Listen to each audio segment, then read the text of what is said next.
The following was recorded in front of a live studio audience at the Studio 21 Podcast Cafe. This is the United Podcast Network. The following program is closed captioned for the thinking impaired. By tomorrow, I will rule the world! You think he's gone? He's not gone. That's the whole point. He's never gone. Is this some radical new therapy? You see? Well, I must have not been paying attention when you were just talking to me. Do you think that you could repeat the question? And I listen more attentively. There must have been something in all of that nothing that wasn't quite so easy. I actually used that line on a girlfriend once. There must have been something in all of that nothing. I just have no clue what you're talking about. Alrighty. Hi, how you guys doing? My name is Tom Duggan. Hi atop the Two Guys Smoke Shop at the Studio 21 Podcast Cafe. And the song you're listening to at the opening of the show, Paying Attention song, was written by a guy in Lowell named Melvin Taylor. And he is going to be opening our 16th anniversary bash by singing the song. How cool is that? So we always start the bash as if it's a radio show or a podcast. Now it's a podcast. It used to be a radio show. And we start with, where's the any key and all that stuff. We actually start the bash that way. That gives people like a minute to shut up and sit down. And then Melvin Taylor live plays this song to begin the bash. And it's really fun because this is now our 16th anniversary doing this. I've been doing radio for about 30 years. And I've had this song for about maybe 12 years, maybe 15. And as soon as he starts to play the song, everyone knows the words in the room. So you got like 500 people in the room singing the Paying Attention song. It's actually pretty cool. And I make everybody do the ba-pa-pas. I'm like, everybody's got to do the ba-pa-pas. If you don't, you got to leave. Today is going to be a day of just shameless self-promotion. I'm telling you that right out of the gate. Do have a couple of news things to get to, but I gotta find them first.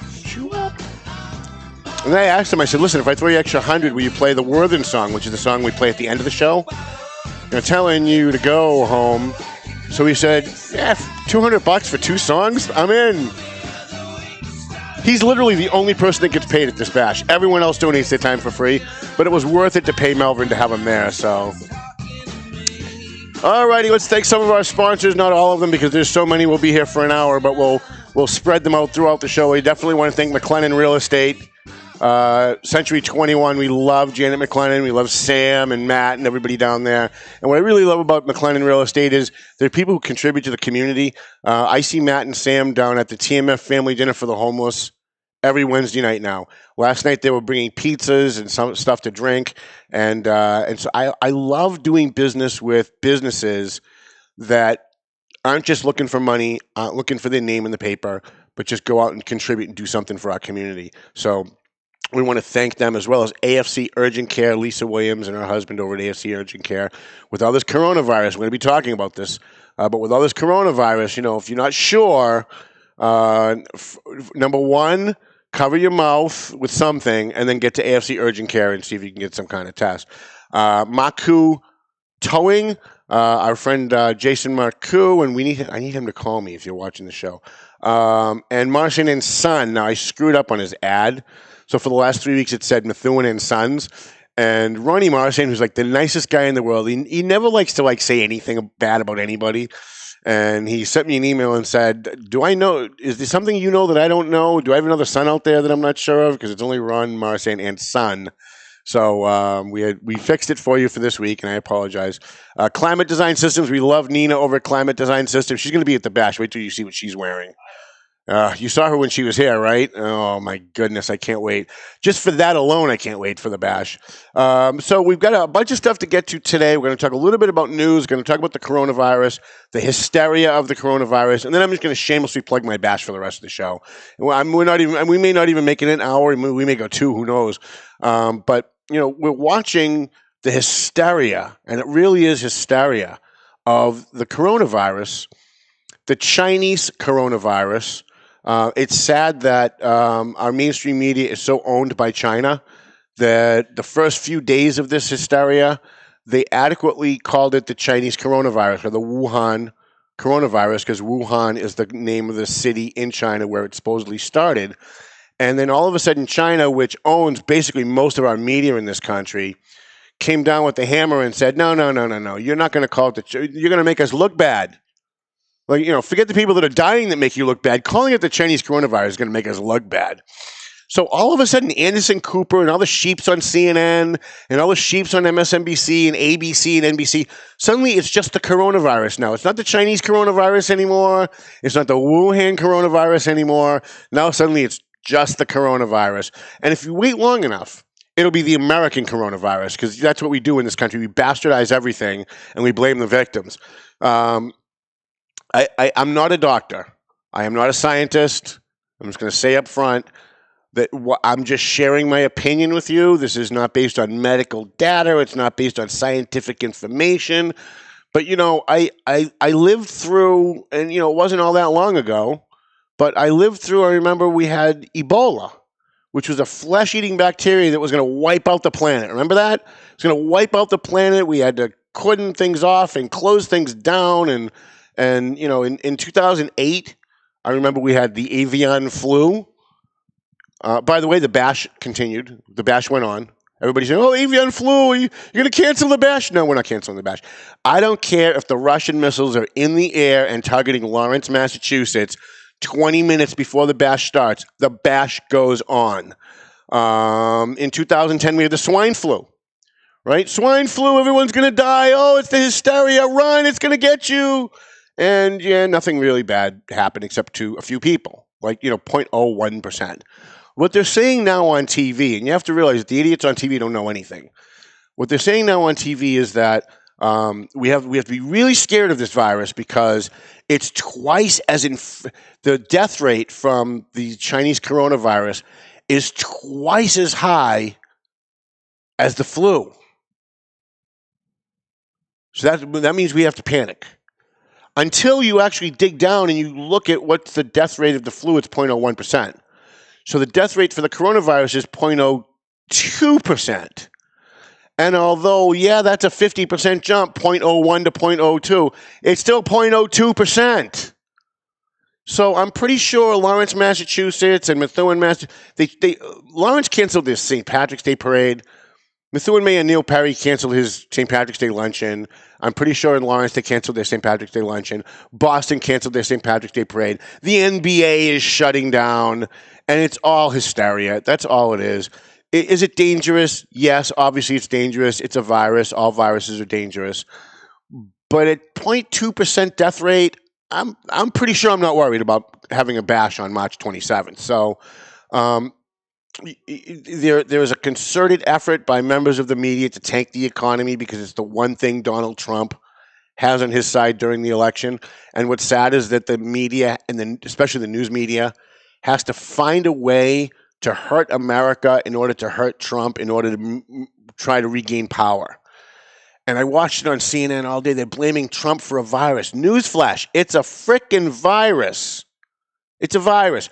No president, no senator, no person with a title, no king, no queen in England can stop a virus.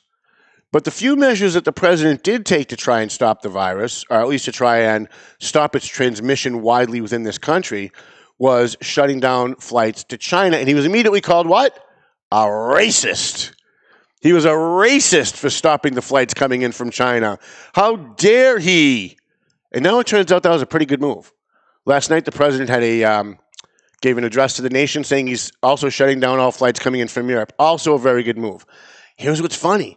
The same people that are running around panicking about this coronavirus, Anderson Cooper on CNN and Wolf Blitzer and the Democrats in the Senate, Chuck Schumer and Nancy Pelosi in the House, all these people that are freaking out. It's the end of the world. It's going to tank our economy. We're all going to die.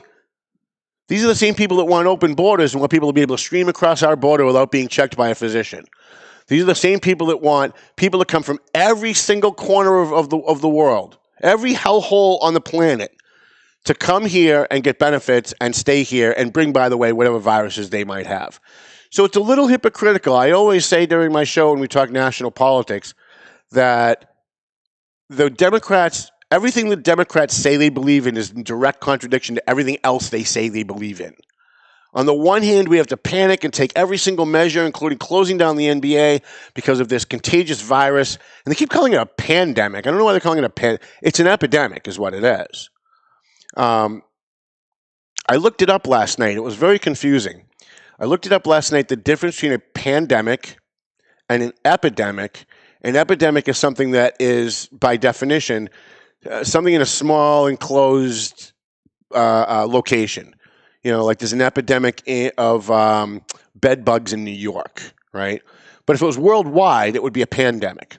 So the media is actually using the correct phrase, pandemic, but they're also using the correct phrase for once, because if they used the phrase that they would normally use, epidemic, people would freak out more. And it is an epidemic. It is a pandemic. It's whatever demic you want to call it. But it's still only going to kill 0.01% or 0.02% of the population, even if every single person in America got it. Most people who get the coronavirus end up just fine. Sorry, they just do. I watched every scientist on every station last night. I watched CNN. I watched MSNBC. God help me, I watched Fox.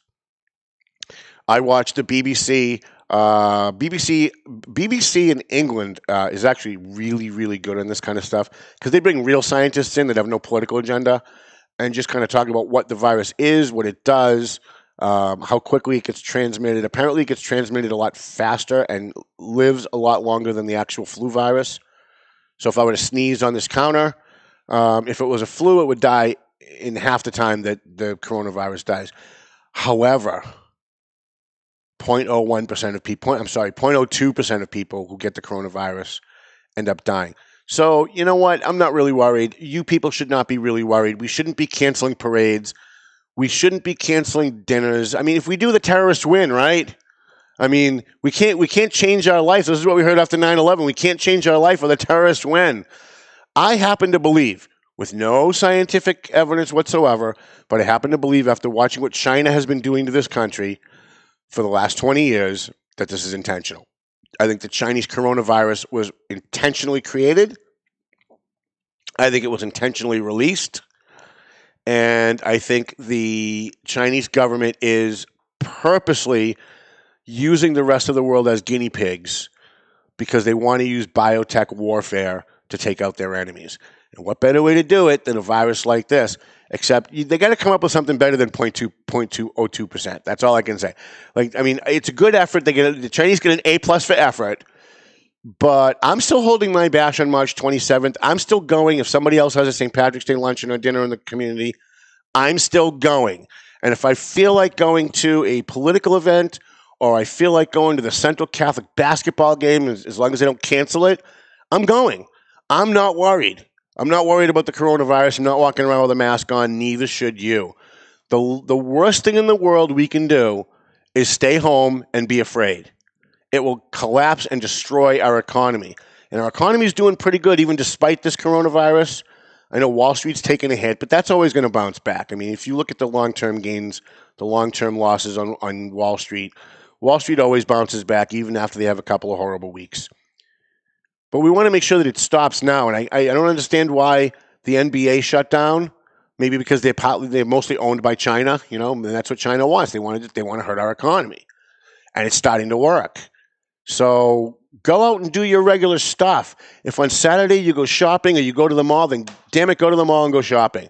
If you're normally going to your kid's football game and your school's on a bunch of mamby-pambies and they didn't cancel the football game, then go to the football game and chat with your neighbors and chat with your friends. And if you don't feel good and you think you're coming down with a cold or a flu, regardless of this stupid pandemic, you should stay home anyway. Anytime you're not feeling good, forget the coronavirus. Anytime you're not feeling good, stay the hell home. Because if you don't, you infect other people. And people like me have shit to do. Like I have what I consider a pretty important life. I have things that I need to get done. And all of us, I think, probably feel as though our lives are pretty important. And you guys have stuff to get done. And it would just be great for the rest of us if you have a cold or you have a flu or the coronavirus or Ebola or the Zika virus or the avian flu or remember the MERS virus. We went through all of them. We all just survived just fine. So my advice is keep doing what you normally do. If you need to fly, fly. If you need to go somewhere, you need to get on a bus, get on the bus. And don't walk around with a mask. You look like a retard. Just stop walking around with masks. The only people who should be walking around with masks are people who are already sick. That's not Tom Duggan saying that. That's every scientist I saw on TV all week. And here's the other thing. I'm really tired of the media coming out and saying the best way to solve this problem is to cough into your elbow and wash your hands for 20 seconds with no. You should be doing that anyway. There's no way to stop the virus. There's no way to slow the virus. There's nothing any of us individually can do to stop it. It's going to go where it's going to go. It's organic. It's going to do what it's going to do.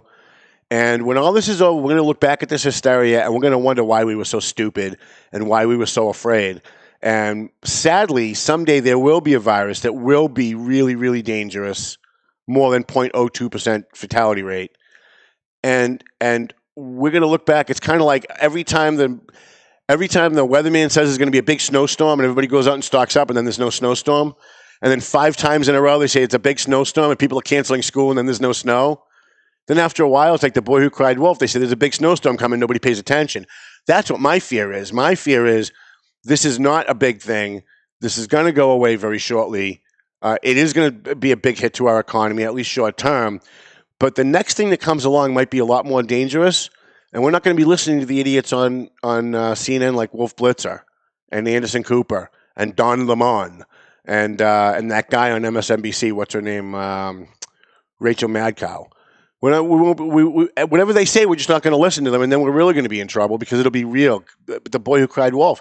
They do this every single time. Like I remember 2008 avian flu, 2010 swine flu, 2012 MERS virus, 2014 Ebola virus, 2016 Zika virus, 2018 Ebola virus comes back, and now we get the corona. Every 2 years we have this, and every 2 years we do just fine. What else do we have? In North Andover next week, we are going to be having a debate for the North Andover Selectmen candidates. We have the 2 frontrunners, at least as far as I know, the 2 frontrunners, Chris Nobili, who is the incumbent, and Luke Noble, who is one of the challengers, have both committed to being here. The 2 women in that race have not yet committed to coming, which is fine. I mean, I do this for them, and if they don't want the free time, that's up to them. A big kerfuffle going on Facebook about this race. I was watching the North Andover Dad's page over the last few days, and apparently Luke Noble is a Trump supporter, God bless him. And because he's a Trump supporter in this age of hatred in politics, I'm watching all these people calling him a racist. He's a racist because he's with Trump, and he's a white supremacist because he's with Trump. And one lady gets on and says, I have 2 Mexican children. Well, good for you. What does that have to do with anything? Good for you, lady. What does it have to do with anything? It has nothing to do with anything, except allow you to pretend you have some kind of personal feeling about this that makes you a little bit more of an expert than us? No, I don't think so. No, it doesn't. It has nothing to do with race. Build the wall. We're sitting here talking about a coronavirus that the media is telling you, I'm not telling you, but the media is telling you is going to kill all of us. We have to cancel NBA games, and we have to cancel parades, and we have to cancel sporting events and concerts. We have to cancel everything. We have to change our entire life. It's a new normal, according to CNN. And at the same time, they're saying, these same liberals are saying, don't build a wall. And if you're for building a wall on the southern border, you're a racist. How about, we just don't want to die? How about that? How about we're sick of criminals coming in from other countries, not just Mexico. They come through Mexico, but the majority of the illegal aliens coming here aren't even from Mexico. They're from other countries. By the way, China's one of them. So Luke Noble's getting his ass kicked all over Facebook, and I've tried to stay out of all of it because I'm doing a debate, and I don't want to tip the scales on anybody. I don't want anybody to say that I have a horse in this race, because as of right now, I don't. But my sympathies are starting to lean toward Luke Noble. Because this is a Board of Selectmen race in North Andover. He's not running for Senate. He's not running for Congress. He's not running for governor. Who he likes as a president should have very little to do with whether or not you vote for the guy or vote against the guy. I'm not going to vote for the guy just because I like Donald Trump. I'm just not. I want a selectman that's going to be proactive. And by the way, I've been telling this to Chris Nobili for 4 years. when something big comes up on the council agenda, how about, shoot an email to the local media and say, hey, there's a big thing coming up on the agenda you might be interested in. We're going to be voting on a low-income housing project next week. You might want to do some research. You might want to do a story on that. That's what I'm looking for. I'm looking for somebody who's going to reach out to the community and tell us what's going on. I want someone who, when last week's vote came up, last week the North Andover Board of Selectmen, you're going to love this. They decided that they needed to change the name of the Board of Selectmen. It was sexist. It's got the word men in it. It's got the word men in it. Can you believe that? Holy God, I can't believe 200 years ago we didn't change this. And we need to get with the times. Now we're going to call it the Select Board because there are women on the board. And Select Men isn't gender neutral. Can you believe the idiocy of the North Andover Board of Selectmen? By the way, the one member of the Board of Selectmen, and by the way, I will never call it the Select Board. So you guys can correct me every single time I say it if you guys are on the show. I'm never going to call it the Select Board ever. It's the Board of Selectmen, just like it's a manhole. It's not a person hole, it's a manhole. Women has the word men in it. We didn't change that. And we shouldn't be changing Board of Selectmen. It's a gender neutral phrase. And I'm going to keep calling it the Board of Selectmen. But here's what's interesting. The one person who voted against changing the name from Board of Selectmen in North Andover to Select Board was a woman, Rosemary Smedili. Figure that one out. So you guys, all you guys on the Board of Selectmen that think that you're going to virtue signal and you're going to defend women and you're going to tell us what's best for women, the woman on the board voted no. You can't make it up. You can't make it up. So next week when we have Chris Noble and Luke Chris Nobili and Luke, if I can't keep it straight, look at how I'm struggling because one guy's name is Noble and one guy's name is Nobili, and they're spelled almost exactly the same. I have to wonder how confused the voters are going to be. Like I actually know these two individuals, and I've written stuff on the race, and I actually do have to do a correction on the race too for Allison Koenig. But I know these people. I live in North Andover. I vote in North Andover, and I'm having a hard time saying the names correctly. This is going to be a huge, confusing race. And whoever wins, I'm not sure they really win because if Luke Noble wins, you don't know if people voted for him and they thought they were voting for Chris Nobili or vice versa. And if one of those two win, I don't know that you can even call it a win. I think you got to wait till the next race where you don't have a guy that's got the exact same name spelled almost exactly the same way. Here's what I want out of my Board of Selectmen, though.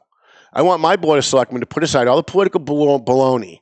All this Select Board, Selectmen, changing Columbus Day to Indigenous People Day. Let's stop rewriting our history at the local level.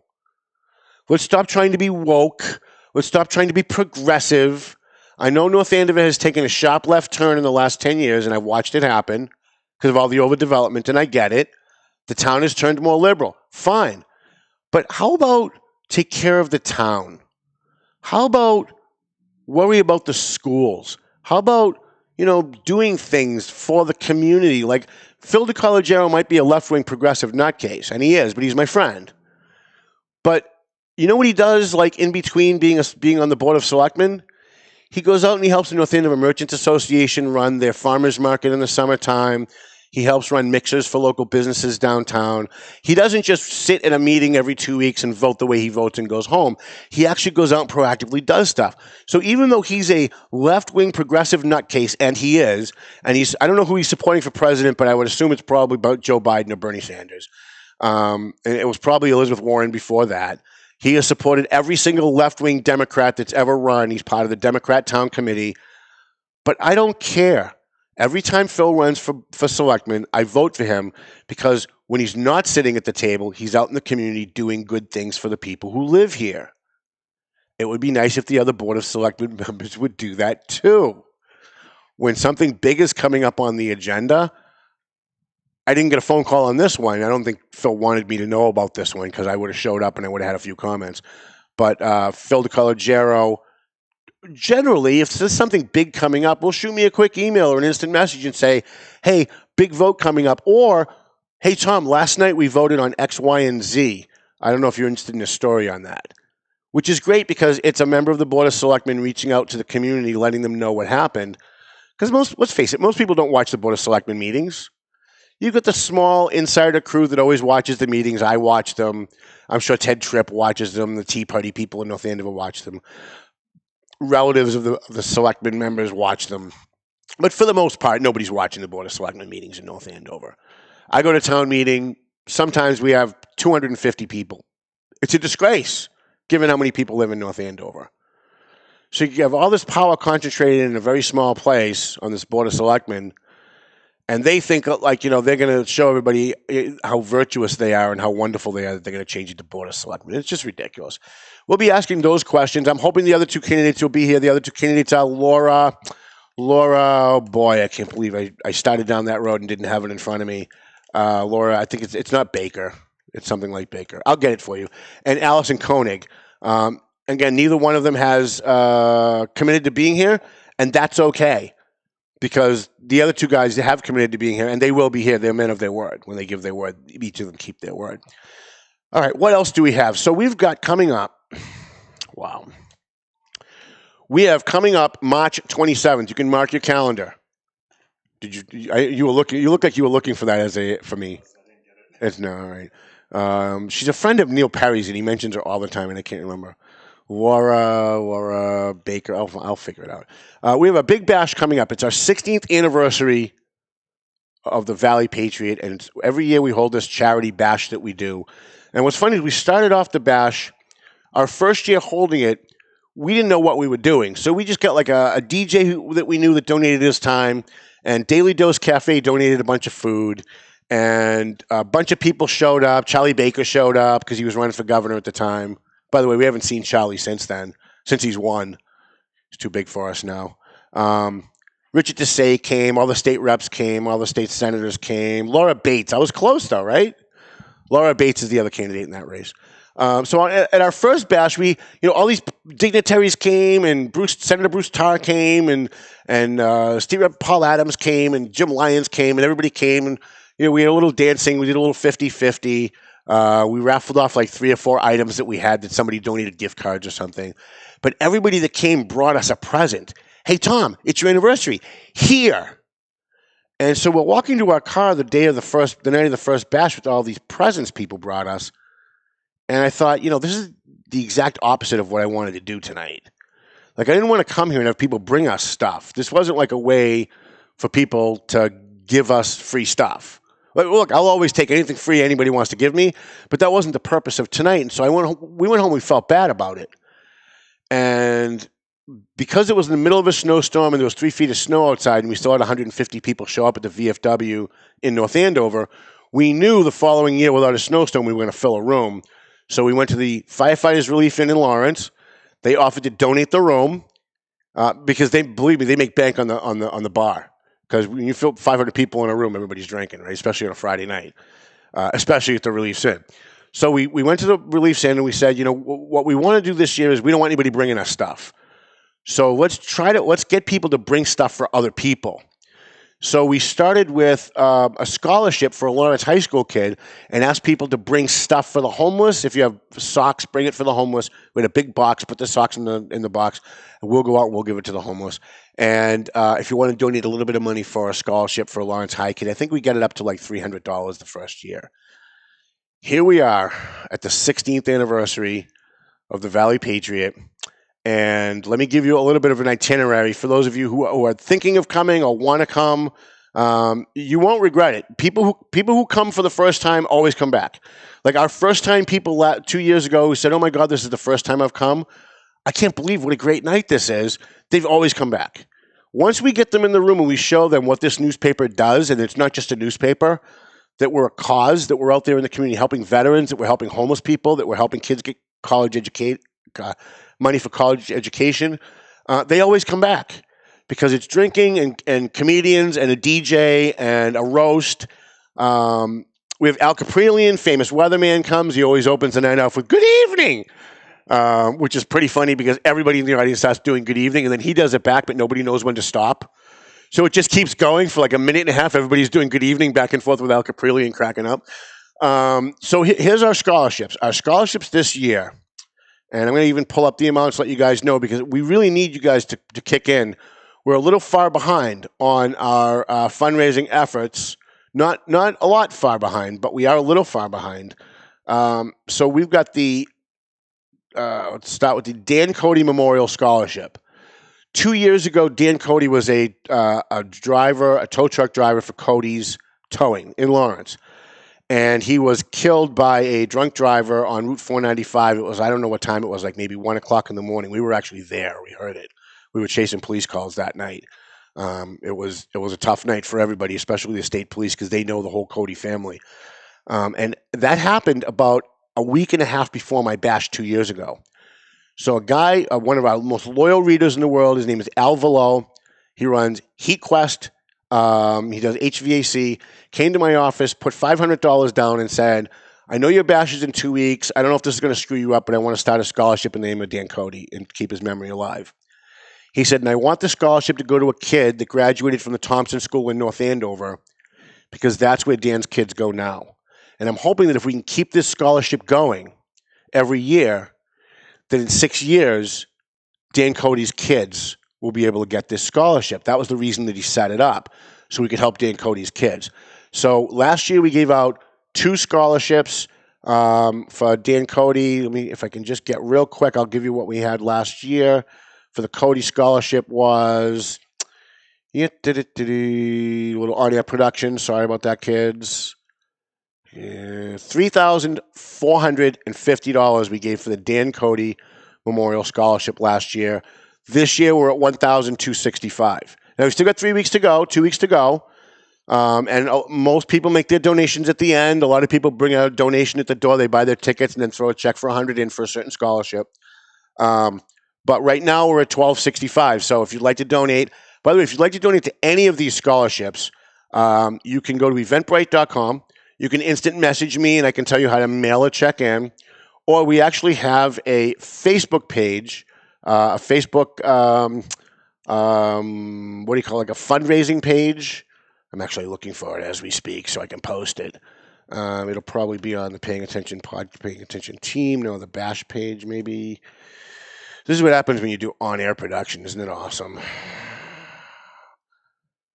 But you know what? I started radio in 1999, and I was doing on-air production on my very first show. I actually went back and listened to my first show. One day I was bored. And I was doing on-air production, and here I am 30 years later, and I'm still doing the same stupid shit. So it's never going to change. I actually like on-air production anyway. It makes the people at home feel like they're part of the show. All right, let's see. It should be here. So the Dan Cody Memorial Scholarship, we're a little short this year, but we're hoping to get there. We want you guys to donate if you can. And okay, so I found it, and I'm going to put the link on this stream. I don't know if you're going to be able to use it, but I will also post it on my page, and you will be able to use it from my page. So that's the Dan Cody Memorial Scholarship. We're giving out 7, believe it or not, this year. I mean, if you told me when we started this thing we'd be giving out 7 scholarships to 7 kids, I never would have believed it. Lawrence High School Junior ROTC. This was the first scholarship we ever did. It was for a Lawrence High School kid, and what we used to do is we'd call the Lawrence High alumni and say, how many scholarships are you giving out this year? And Chris Eldridge would say, we're giving out 114 scholarships from the Lawrence High alumni this year. And I'd say, okay, give me the kid who's number 115. I want the kid that's not getting that. If there was one more scholarship, that kid would have got something. That's the kid I want. So for years, that's the way we went about giving out the scholarships. And by the way, going back to Cody, anybody that wants to apply for the Cody scholarship, you've got until tomorrow. Send me an instant message. Send me an email if you're interested in applying for the Dan Cody Memorial Scholarship. You had to have attended the Thompson School in North Andover. For the Lawrence High Scholarship, we always just gave it to the kid that wasn't going to get anything that was on the list of Lawrence High alumni until an Army veteran friend of ours who's on the Lawrence Lions board, I'm president of the Lawrence Lions, and he's on my board, said to me, 82-year-old Eugene Smith said to me 2 years ago, I want to give you $1,000 for your Lawrence High Scholarship, but can I add a requirement? Well, you want to give me $1,000, I'll stand on my head. I don't care what your requirement is. You want to give $1,000 for a kid? I'm in. What's the requirement? He said, I think it should go to a junior ROTC kid. Because those kids, they're going into the military, they're going to be giving their lives, they're going to be offering their lives for their country. And even though the military has the GI Bill and everything, it doesn't cover everything. Sometimes it doesn't cover books or fees or travel or whatever.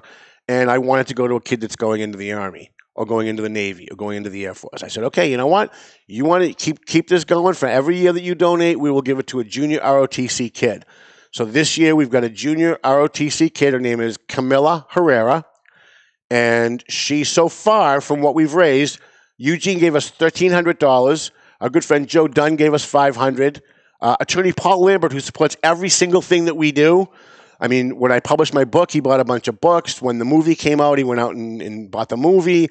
He supports everything that we do. And Jim DiNuccio gave $100. So we're at $2,400 right now on the Lawrence High School Junior ROTC Scholarship. We also have a brand new scholarship this year. A woman named Michelle DeLuca Beninati, and hopefully I said that right. I knew her as Michelle DeLuca growing up. We went to St. Pat's together, and we used to hang around when we were in high school. I think she went to St. Mary's. I'm not sure. She may have gone to Haverhill High. But all of our friends hung out together back then, and her brother Ken and I are very good friends still today. She passed away from cancer earlier this year.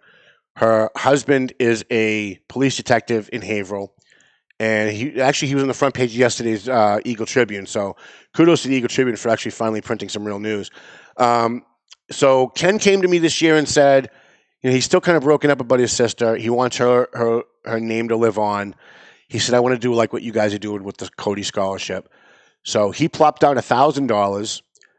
Lenny Mira, state representative from Newbury and Haverhill, plopped out $100. And our DJ, who DJs for free, kicked in $100, Rick Belanti.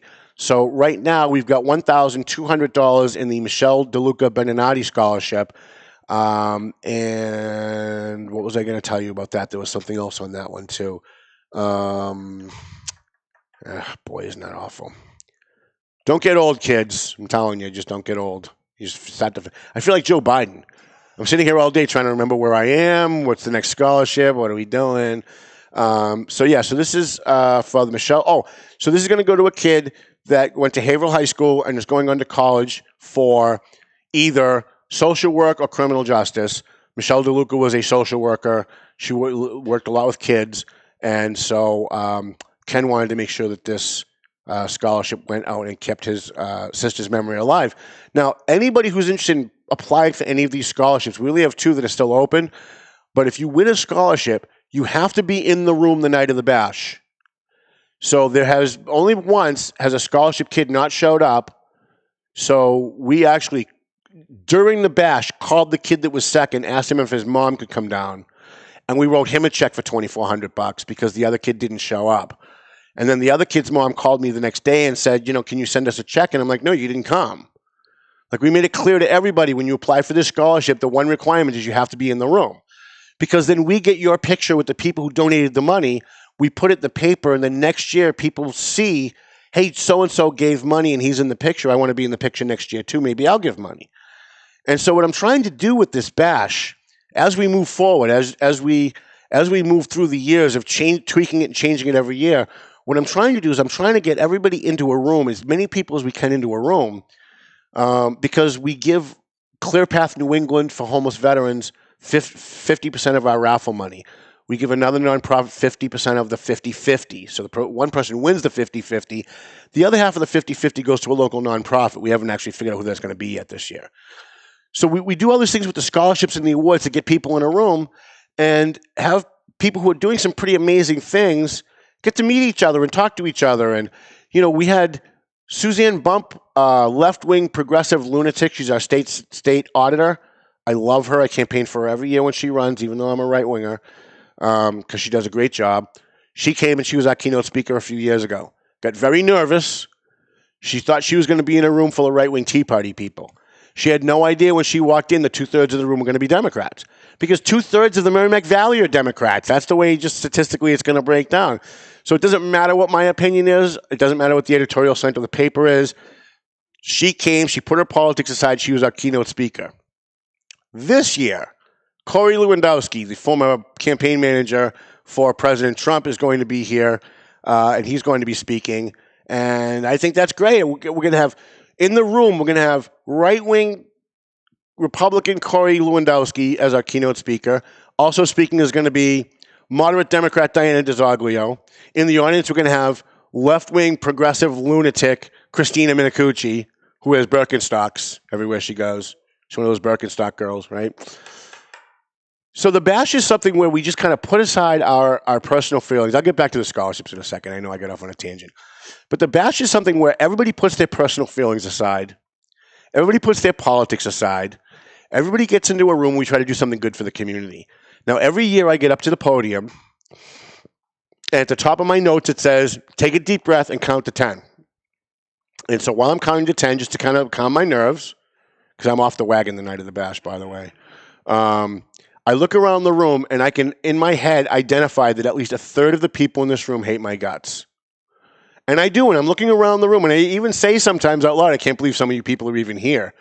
There are politicians who won't even say hello to me if I run into them at the meat counter at Borelli's Deli. Hi, Senator so-and-so. Hi, Councilor so-and-so. They just keep walking. But every year at the bash, they show up and they bring a check. And every year they come and they buy raffle tickets to help homeless veterans. They bring socks to put in the box for homeless people that we go out and that we feed from time to time. And so it's kind of like a night of amnesty. And anybody that wants to get up to the microphone and bash me and insult me, we allow people to do that. Because I'm easy to hate. I mean, I admit it. I acknowledge it. I'm an easy guy to hate. So I want to get back to the scholarship. So we did the DeLuca Scholarship. I explained the Lawrence High Scholarship. I explained the Dan Cody Scholarship. The Greater Lawrence Technical Scholarship this year, this is, I think, I'm going to guess, but I think this might be our 9th year doing the VOC. I went to the VOC my first 2 years in high school, and then I transferred to Lawrence High. So when we were doing the Lawrence High one 8 or 9 or 10 years ago, my friend Jessica Finicaro, she's still my friend? I think she's still my friend. I still like her, whether she's mad at me or not. Our friend Jessica Finicaro came to me and said, didn't you go to the VOC? And I went, yeah, for my first 2 years. She was on the VOC school committee, and she said, well, why not give a scholarship to a VOC kid? And I said, VOC kids go into trades. They don't go to college. They're building houses and plumbing and making 5 times than the rest of us while we're all, sitting there thinking that we're all cool with our degrees, right? She said, no, you wouldn't believe it, but at least a third of the kids that go to the Greater Lawrence VOC or the Greater Lawrence Tech actually do go on to college because they have data processing and all kinds of other stuff at the vocational that they didn't have when I was there. Okay, fine. We'll do one for the VOC. So this year we've got $2,600 that we've already raised for, her name is Aliyah Leclerc. She's from Methuen. I'm not sure why I should be raising money for kids from Methuen, though. According to Jim McCarty, I don't live in Methuen, so I should have no say in what goes on in Methuen. I shouldn't do anything about Methuen. I shouldn't report on Methuen. I guess like at the Eagle Tribune, only the reporters who live in Methuen are allowed to report on Methuen. This is what I hear from the Saber McCarty clan. So every year we task Jessica, and you should see what she puts these poor kids through. It's amusing, but it's actually very helpful. I mean, she makes these kids write essays, and she goes and she calls their employers and makes sure that they show up on time. And I mean, she puts more vetting into this than we put into people coming into this country. And every year she picks a spot-on perfect kid. Every single year she picks a kid that by the time I read the kid's bio and she sends me and says, this is the kid that I'm picking, I've never once overruled her and said no. So this year she picked Aliyah Leclerc, and it's $2,600 right now. But if you want to donate, go to that link that I posted on my page and make a donation. But also, tell me where you want your donation to go. So if you're donating $10 and you say, I want this to go to the Lawrence High Scholarship, after you make your donation, post that you want the $10 to go to that scholarship so I can put it on my spreadsheet, and we can make sure that your donation goes directly to the kids. By the way, I make not one dime out of any of this every year. I literally don't make a dime. In fact, I actually buy my own ticket. I'm the first one, when I set up the Eventbrite page, I'm the first one to go on and buy a ticket. So this is something where if it's a Lawrence High Scholarship, you can write your check directly to Lawrence High Alumni Association, and it's tax deductible. And you have to make sure that you let us know. You have to send us the check, but make the check out to Lawrence High Alumni Association, because then when we turn it over to them, we'll give you the 501c3 number, and you can take a tax deduction on your taxes. That's the only one that we have that deal with, but we're working on the others. The other kids, we write the check directly to the college. So we did the VOC. It's $2,600, and it's $2,600 because my friend, the midget, I call him the midget. Everybody always gets upset when I say that. It's not politically correct. but I say it out of love. Mike Gagliardi, president of the Laborers Union Local 175 in Methuen, donated $1,000, as he does every single year, to this scholarship. Lisa Williams from AFC Urgent Care, one of our sponsors here at the Paying Attention podcast, donated $1,000 to this scholarship. Army veteran and hero Christine Prescott donated $100. And our buddies from Political TNT, Tom and Nancy Troy, kicked in $500 for this scholarship and $500 for the next scholarship. So we're at $2,600 for the Vogue scholarship. We have one more that we give out, and that's the Whittier Tech Scholarship. We're at $1,300 at the moment. State Representative Lenny Mira, Al Velo, who started this scholarship, Building and Records Union Local 1421, which is Tom and Nancy Troy, gave $500. One of our readers who always supports everything we do, Steve Spalding, gave $100. And then Frank Quintana from Quintana Supplies up in, I think he's in Newton, New Hampshire now. But you can find him online, Quintana Supplies. If you have an office, you have a big factory or something and you need supplies, you should call him. He does everything wholesale. And that's the Whittier Scholarship is at $1,300. And I think I've actually picked a student for this scholarship. And as I was getting ready to send the name over to Maria so she could print up the certificates, I got another application. So I'm going to go over the second application tonight. I'm going to look at it. I'm going to look through her social media. One of the requirements that I have on all of these scholarships, I make them send me their social media link, and I look at their Facebook pages. And I only do it out of an abundance of caution because 4 years ago or 3 years ago, we actually picked a kid from Lawrence High School to get this scholarship. And by happenstance, you know, like when you're on Facebook, it gives you suggestions of people to friend. I saw the name and it was the same name, so I went to the guy's page and it was him, except his cover photo was a picture of him with his middle fingers up like this and the words F the police at the bottom. And he didn't say F, it had the whole word. And I'm sitting there thinking, great, we just called this kid and told him he's getting a scholarship and we're going to be in a room of cops, firefighters, and veterans at the Firefighters Relief Inn. We're going to be giving awards to cops and firefighters. And we're going to give this kid money out of all this? No, I'm not doing that. So I called the kid and I told him he's not getting it. And his father called me back all upset. This is biased. This is political. Listen, you can call it whatever you want, but it's my friggin' bash. And I'm not giving a scholarship to a kid that hates cops in a room where we're honoring cops. I'm sorry. I mean, call it whatever you want, but I'm just not doing it. So every kid's got to send me their social media page. Some kids get, they think they're clever because they're kids. A lot of kids have 2 pages. A lot of kids, in fact, the Whittier applicant from last night sent me a link to her page, but it's a private page. So once I click the link, it just comes up private. So I have to email her back and go, okay, so now you have to friend me on Facebook so I can kind of look at your page and see what kind of person you are. And I'm sure she's going to be fine. I mean, that one guy, I was probably like the one time that's ever going to happen. But like, I don't want someone who's a gangbanger. I don't want someone who's I want someone who is a good kid, who wants to focus on caring about the community, who maybe feeds the homeless or volunteers their time with their church. Somebody who, goes out and volunteers their time at a local farmer's market. I want a good kid. I think we all know what that means. I shouldn't have to go on about it. We are going to have 2 other scholarships that are going to be presented at our bash, but it's not going through us. So the Methuen Police Superior Officers Union, which is a sponsor of this show, is giving, it's between $500 and $1,000. I think they're partnering, I think they're giving $500 and the Methuen Patrolmen's Association is also giving $500. They picked the kid, and how this happened was they've been doing this every year. They mail the kid out a check and say, hey, Merry Christmas, you got a scholarship for college. And I called Greg Gallant and Joe Aiello and a few other guys and said, how do you do this? Do you have a ceremony? Do you have a dinner? He said, no, we just mail them a check. I said, well, don't do that. Invite them to the bash. We'll give them free tickets. They can come with their family. You guys get up and make a presentation and give them. Then we can take your picture, put it in the paper, right? And then so this kid's grandma can cut it out and put it up on her fridge or whatever. I'm always thinking like, how the back end of this is going to work and how that can benefit everybody. So they said, great. So they didn't do it last year because of who the mayor was. And they didn't do it the year before because of who the mayor was, but they did it every year before that, and they're coming back this year, and they're doing it again this year. And then Methuen Mayor Neil Perry, his mom passed away a couple days ago. and I think her funeral is actually today. And so he wanted to start a scholarship in his mother's name. It's going to go to a Methuen High School kid. He called the superintendent. I told him what my criteria is. I don't want any social justice warriors. And I also don't want a kid that's getting 37,000 other scholarships. I want a kid that really needs the money. So he's going to pick the kid with Superintendent Kwan in Methuen. And so I think that one started at $1,000. So he's kicking in the first 1,000.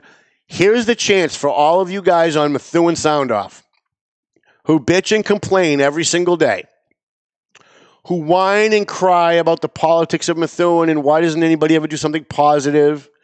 Why is it always negative? Why is it always scandalous? Why can't we do something good in the community? Well, here's your chance. Here's your chance for everybody on Methuen Sound Off that's always crying and whining. Why don't you get out your checkbook and kick in for the kid from Methuen High or the kid from the Voc that's from Methuen and write a check for their scholarship and come to the bash. And if you come to the bash, I don't care if it's Steve Saber. Right? This guy hates me more than life itself, right? I don't care if it's Jim McCarty. If Jim McCarty wrote a $100 check and he wanted to come to the bash, I would let him come to the bash. I would call him up to the front and I would put him in the picture handing the check to the kid. Because I put my personal feelings aside and a lot of other good people put their personal feelings aside. I would say the grown-ups in the community can put their personal feelings aside and come to the bash and do something good. So of all the scholarships that we're giving so far, of the money that we've raised so far, our grand total as of this minute is $10,765 in scholarships we're going to give out, and we still have 2 weeks to raise money. I'd love to double that. That would be phenomenal. Because there was 2 years ago, one of the Cody Scholarship, I think it was the Cody Scholarship kid, we told her she was getting $500. But we picked her like really early. It was like a month and a half before the bash. And by the time the bash came, we had like $4,000. We didn't tell her. So she's in the room and her father's there and she's there and we gave her the $500 check, called up the guy that donated the $500 and we got them in the picture. And as they were walking away, I said, no, don't go away. There's more. And we kept calling people up that donated checks and had them present their check. I said, so the grand total is, and I think it was like $3,800 something. And the father like burst into tears. Like just burst into tears crying. He's like, I thought we came here tonight for $500 and I was so thrilled with that. But I can't believe I'm getting almost $4,000 for my kid's scholarship. This is great. And just seeing the expression on that father's face made me convinced at that exact moment that this is how we're going to do it from now on. That we're going to tell the kid what the amount is in the kitty of their account for their scholarship when we pick them. And we're going to tell them that that's the amount you're getting. And anything that comes in after that, we're going to surprise them in the room. So we've raised $10,765. I'd love for Lawrence City Councilors, Methuen City Councilors, North Andover Board of Selectmen members, state reps, state senators, kick in $100 each. If each of you kick in $100 each, we double this. We give $20,000 to kids for college. I mean, it's a win-win for everybody. It's a win-win for you guys because you get the free publicity. You come to the bash. You get your picture in the paper. You get your picture online. You get a nice letter. By the way, the kids who get these scholarships, at least twice a year, usually around June at graduation time, I'll get maybe 5 or 6 handwritten letters from kids who graduated from college wanting to thank me for giving them a scholarship before they went to college. So these are kids that we gave money to like 4 years earlier or 5 years earlier, and they graduate college, and they send me a letter saying, hey, I'm going into, whatever. I'm going into criminal justice. I'm applying for the police department in Seabrook, whatever. And I thank you so much that, you helped me with the bash, and it was such a great time. And so these are kids who are good kids. We try to pick really good kids. And it shows from how grateful they are even 4 years later. They haven't forgotten that people in the community came together to help them out. And all I ask of them when I get those letters, I always send a letter back. And I say, if you really want to help, if you really want to give something back, come to the next bash. So if you're a kid who got a scholarship for Lawrence High School, when we do the Lawrence High School scholarship, we'll call you up and have you come up with us and enjoy the night. So those are our scholarships. Now, you would think that's a pretty full night, right? For a bash? No. We're just beginning. We're just starting. We're going to give out 7 scholarships, and then we're going to give out an award to a hero police officer, a hero firefighter, and a veteran. Actually, we're going to give 2 veterans. Our first veteran that we're going to give to is a World War II hero. And he was, I think he was on Omaha Beach. I might have that wrong. His name is, I'm not going to tell you his name because he doesn't know he's getting it. I don't want word to get back. We're going to surprise him. He's coming. We also have another veteran who will absolutely surprise everyone when we tell them he's in the room, who's going to get a Hero Veteran Award that we've named after John Ratka from Veterans Northeast Outreach. The police officer that's getting the award is going to be a member of the State Police Gang Unit. The guy that nominated him is his commander of the State Police Gang Unit. And one of the reasons why he nominated this particular state trooper, now I follow the cops around in Lawrence, right? And I follow the State Police Gang Unit a lot. I don't know them all by name, but I know them all by face. And there's a procedure every time they go in to kick someone's door in. You know, they get the masks on, and they get the AK-47s, and they go in, and one guy's got the battering ram. Well, the guy that's always the first guy in the door is going to be getting the award this year, the Officer Tom Duggan Hero Police Officer Award.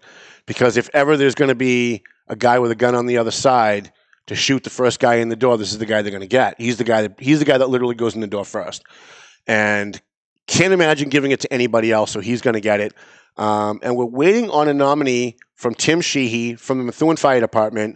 The Methuen Fire Department, well, I personally wanted to make sure Methuen Fire got something this year. I understand there's another nonprofit that was supposed to give an award to a Methuen firefighter this year, ended up not giving them that award because of some kind of internal politics. So I called Timmy Sheehy and I said, I heard what happened.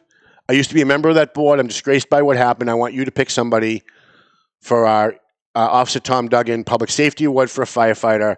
But I don't want you to pick someone that gets awards all the time. I don't want someone that's had the Exchange Club Award and the Lions Club Award and the Rotary Club Award. I want someone underappreciated.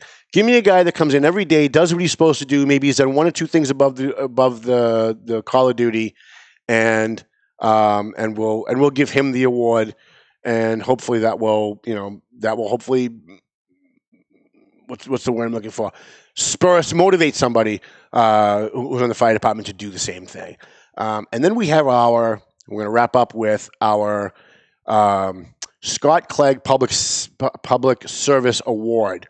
Last year we gave it to Karina Papalato at Daybreak Homeless Shelter, and the kids at TMF who go out and feed the homeless every Wednesday night. And this year, I'm not telling you who got it, but one of the people who should have got it last year will get it this year. The person we already picked for the second one, we had to kick out because of something they did recently that was very political and didn't really seem like it should have happened that way. So it's actually the person who's going to get the second award is somebody who's been on this show within the last 8 months. And so if you've been on this show, maybe you get nominated. So that's the bash. It's March 27th. We got Corey Lewandowski as our keynote speaker. We get Eric Spagnoli, the comedian. It's going to be clean comedy. I told him no F-bombs, even though I'm usually drunk by the time my keynote speech comes and I drop a couple. But I can do it. It's my bash. I don't want everybody doing it up there because my mom gets all upset. Plus, some of the scholarship kids stay. Like, some of the high school kids stay and they bring their little brothers and sisters with them. And then some of them just leave. Once they get their scholarship, they leave because, they got kids at home or whatever. But some of them stay, so we don't want it to be too raunchy. So March 27th at the Firefighters Relief Inn. Tickets are $40 in advance. Yes, I have tickets at the office. You can get them on Eventbrite at $40 a piece, but you're going to pay the Eventbrite fee. So it's only $2, $3. If you don't want to pay that, come to the Valley Patriot office or send me an instant message. I will come to your house. I will bring you your tickets. I have people who have mailed me a check and said, hey, can I have 5 tickets? Here's a check for whatever. I get the tickets. I sign the back. I number them. I drive to the person's house, and I knock on their door and hand them their tickets, right, just to make sure that they get them. I know there's one person still waiting, but I will get to you. So it's going to be a great night. We got Rick Belanti, our DJ. They'll be dancing and singing afterwards. We are looking for raffle items. Is that true? Did I kill a whole hour on this? Wow. We have raffle items that we do every year. So half of the raffle is going to go to Clear Path, New England for homeless veterans. So we're looking for raffle items. So a gift basket, scratch tickets, liquor is always a big get at the raffles.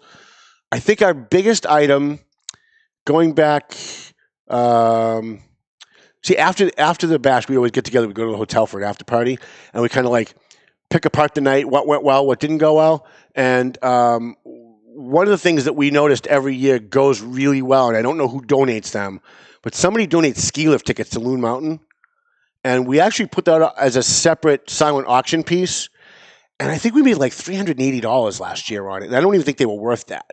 Maybe they were because I don't ski, but I mean, so sports tickets. What is her name? Give me a second. Sonia Kwan. The legal aid for State Senator Diana DeZoglio donated 2 Red Sox tickets, which is great. So if you want to donate concert tickets, Red Sox tickets, don't worry. People who come to this bash, they're not mamby-pamby. They're not going to not go to a Red Sox game because of friggin' coronavirus. So if you have tickets that you want to donate, maybe you're afraid of the coronavirus, that's fine. Give us your tickets. It's going to a good cause. And we ask everybody that comes, please just buy raffle tickets because it's going to go to a good place. We haven't figured out where the other 50% is going to go yet. I'm hedging between House of Mercy and another nonprofit that I won't say out loud because I'm not done vetting them yet, and I want to make sure that all the money is going to go where it's supposed to go. But it should be a great night, and we do this every year, and we've never had a problem. There's never been a car stolen. There's never been a fight at the event. Although there was one guy. We charge nothing for veterans. If you're a veteran and you're a member of the active duty military, you are free. We're not going to card you. We're not going to ask you for a military ID. You know why? Because half the room is also going to be veterans. And if you say you're a veteran and you're not a veteran, they're going to be able to pick you out like a fly on rice. They're going to know. They're going to spot you the second you walk in the door that you're not a veteran. They're going to know. One year, one guy came in, said he was a veteran, wasn't a veteran. 3 firefighters put them up over their shoulders, carried him out. We thought it was a joke. It was like as part of the ceremony. They picked him up and they marched out like. That was kind of funny. What was that? And then they told me afterwards, the guy said he was a veteran. He's not a veteran. Get him out of here. So other than that, we've never had a problem. And we've had some really great celebrity guests over the years. And we're going to have a few surprises for you this year as well.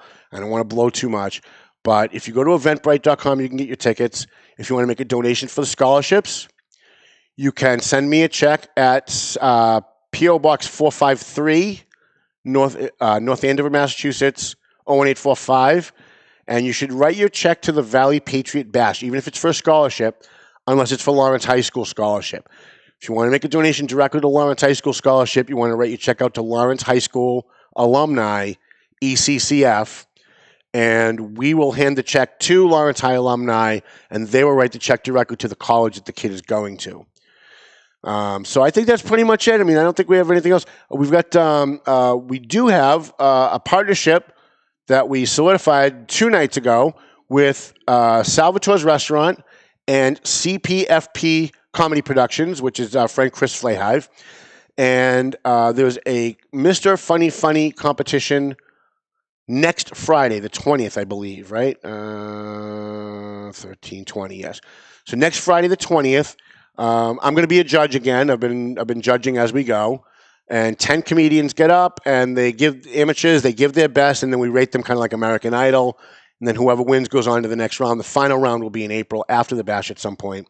But we did partner with them, so if you go on my Facebook page and you order your tickets for Mr. Funny or Mr. Funny 2020, can't even say it right, and you use the link on my page, $5 from every ticket that gets sold on that link that's on my page will go to a scholarship kid at our bash. So it was very nice of Chris Flayhive and Mike Agricola, the owner of Salvatore's, to kick in $5 of their profit to our scholarship kids as a result of this event. So I'm going to go as a judge. I'm sure we're going to have a table. The Valley Patriot will have a table. Please get some tickets. Come hang out with us. It's a week before the bash. We'll be able to hang out and do stuff we can't do the night of the bash.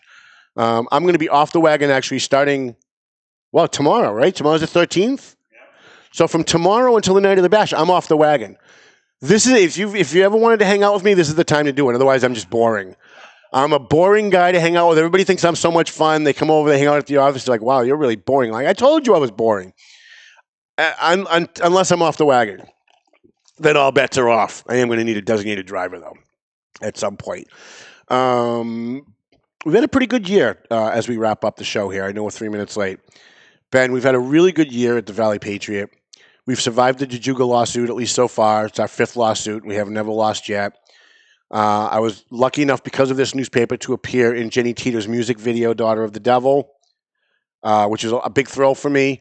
It's had over 90,000 views on YouTube, and that's going to, I'm sure, go much bigger as time goes on because she's an extreme talent, and as she gets better and she releases more songs, people are going to go back and look at the older songs, and they're going to find some great stuff. I was also lucky enough because of my affiliation with this newspaper to be in a movie and a documentary this year. Lawtown, the movie was, I thought, really important to show people about the opioid crisis in Massachusetts, especially, but all over the country. And I was also in a movie documentary. Well, it wasn't really a documentary; it was more of a movie produced by Daryl Silva called "The Forgiven." And it was about a woman, a young girl who was kidnapped and found herself in a sex ring, a sex trafficking ring. And he called me and he says, I really need like one more extra. Can you come in and you do it? I said, well, what's the role? He said, rapist. And I was like, I have a hard enough time with my reputation, Mr. Silva, without playing a rapist in a movie. You do realize that like there are people out there that will use this against me. He's like, come on, it's just a movie. People understand. It's just a role. And I must have been really tired when he called because I eventually ended up saying yes. And so I'm in The Forgiven. And, of course, Heroes in Our Midst from the big pages of the Valley Patriot. You can get that on Amazon. Our book, we were hoping to have Volume 2 out before the bash so we could give them out at the bash. That's just not going to be possible. I tried. It's just not going to be possible. So I'm going to say no to that. But it will be out shortly after the bash. And we've got a lot of things in the pipeline. We've got a lot more things coming up. So pay attention to the Valley Patriot. Pay attention to this podcast. We try to help the community. We try to educate the community. I try to give you my opinion. I'm upfront about what my biases are, so you can take that into consideration when you're making your decision about who you should vote for or whatever. And I want to thank Dave Garofalo for letting us do this every week. I swore I would never do this again when I left radio. When I left WCAP, I swore I would never do radio. I would never do a podcast. I'd never do a TV show ever again. I was done with it all. And thanks to my good friend John Bergeron, who negotiated a contract behind my back without telling me, sat down with Dave Garofalo, worked out the details of a show, showed up at my office one day and said, would you like to get back into radio? I said, get out of my office. And he said, well, what if it was a podcast? I said, get out of my office. He said, no, just listen. I said, John, get the F out. I'm no interest whatsoever. He said, well, I already met with the guy and negotiated a contract. At least let me tell you what we think you should do. Fine, sit down. He sat down. He laid it out for me. I said, no. He said, at least meet with the guy. I said, okay. I came in. I sat down with Dave Garofalo. And the following Thursday, we had a show. So we're here, even though I swore I would never do this again, because it opens me up for all kinds of baloney, because I'm a news guy. So when I'm writing news, I'll say about Methuen, but then I come in here and I give my opinion about the news. It makes people think that I can't be unbiased when I'm writing the news. And for those who think that, you're just wrong. You're just incorrect. You're not bad people. You're just wrong.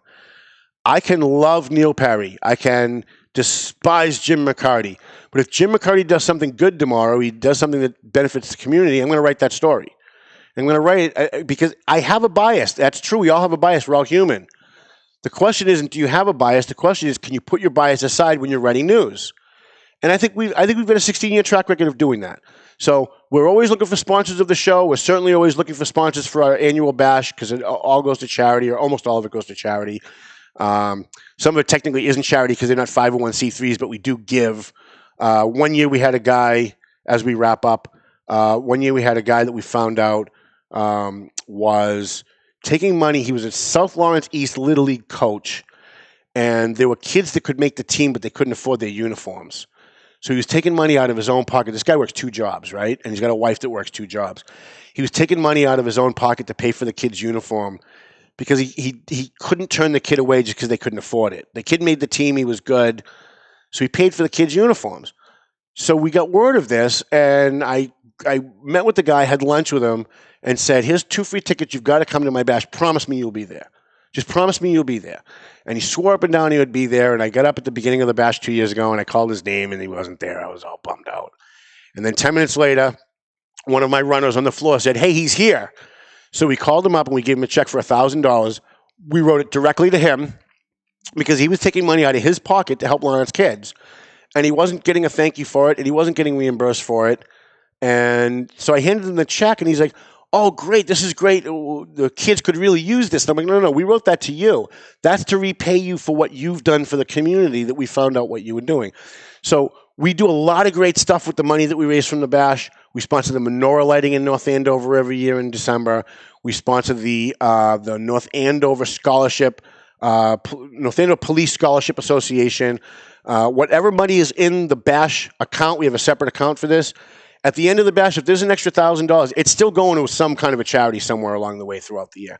So jump on Eventbrite, get some tickets, come enjoy the night with us. You won't catch the coronavirus, I promise. We'll do like the priest does over the corned beef cabbage on Fridays. I'll do a special dispensation. I'll go ooga booga beluga, and then there'll be no more coronavirus, and everybody's going to have a good time. Please kick in for the scholarships. These are kids that want to go to college, can't afford it. Sometimes they can afford it, and then they get hit with $1,500 in fees or books, and that they can't afford, and they end up not going. We had one kid actually do that one year. We actually kicked in for his books. So you can wrap Mel in. Melvin Taylor is going to be singing this song and the opening song at the bash. We've got some big talents coming. Brittany Baldy from MTV. She hasn't committed yet, but she's been 3 of the 4 last years she's been with us. We're hoping that she's going to be able to be with us because of all this coronavirus, and she won't be flying all over the country doing her thing. We also have Steve Blackwood from Days of Our Lives. Usually comes. We haven't invited him yet because he's actually promoting a new movie, but we're going to get in touch with him within the next week. And he always comes. Even when we ask him last minute, he always comes. He's a good guy. So we've got some great celebrities, politicians, some great talent, some great kids, and some great heroes that we're going to be honoring and spending a night with March 27th, Friday night at the Firefighters Relief Inn. Program starts at 7. Salvatore's Restaurant donates the food, so be there early so you can eat. Firefighters Relief Inn donates the hall. Rick Belanti donates his time as a DJ.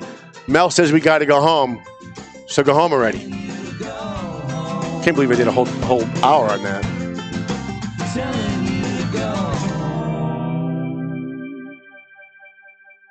The views and opinions expressed by the hosts, guests, or callers of this program do not necessarily reflect the opinions of the Studio 21 Podcast Cafe, the United Podcast Network, its partners, or affiliates.